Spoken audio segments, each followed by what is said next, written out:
Ici Londres. Veuillez écouter tout d'abord quelques messages personnels. Je m'appelle Jack Hamlin. Au début de la guerre, je cherche à m'enrôler dans le Naval Air Corps. Mais on m'a vite découvert une hypertrophie cardiaque à la suite d'un accès de fièvre. Ils me disqualifient. Je rejoins donc la garde côtière le 4 février 1942. À ce moment-là, je ne pense pas quitter les États-Unis. À l'incorporation, ils me disent « Tu es ici pour protéger le pays ». Je vais très vite découvrir que c'est faux.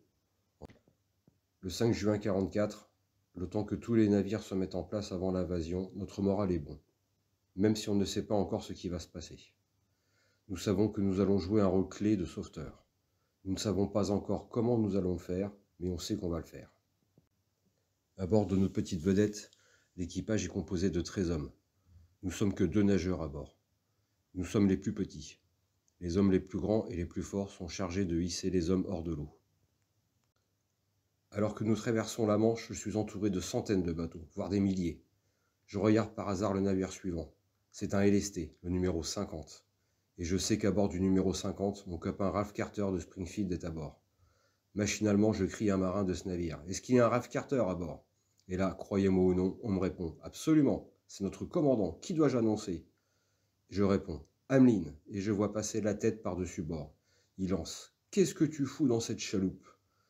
Et là, je lui ai répondu. « Laisse-moi te dire quelque chose, lieutenant Carter. Si ton LST est coulé ou torpillé, tu seras le dernier que je sortirai de l'eau. » Je ne peux pas vraiment dire avec précision où je me trouve à Omaha Beach, à cause des émanations de fumée provenant de la plage, provoquées par les tirs.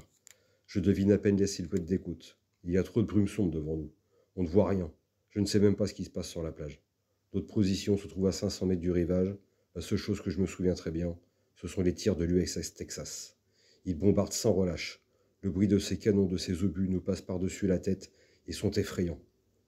Au début de l'invasion, je passe ma journée dans l'eau froide à 9 degrés.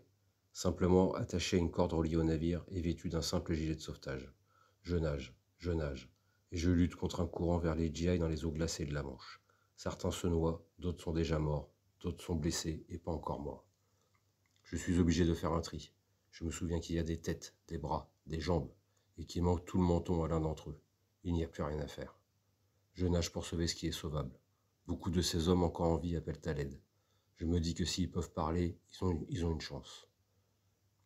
Je ne sais plus s'ils ont perdu un bras, une jambe ou quoi d'autre. La plupart d'entre eux avaient des blessures à la tête. Ensuite, une fois dans le navire rempli de soldats blessés, on les transportait dans un navire hôpital. À la fin de cette journée du 6 juin, l'ensemble des gardes-côtes, nous avons sauvé 400 hommes des eaux. Les jours suivants, 1400 hommes au total seront sauvés des eaux froides de la Manche. Ce jour-là, nous avons tous fait notre travail. Et franchement, je ne me considère pas comme un héros.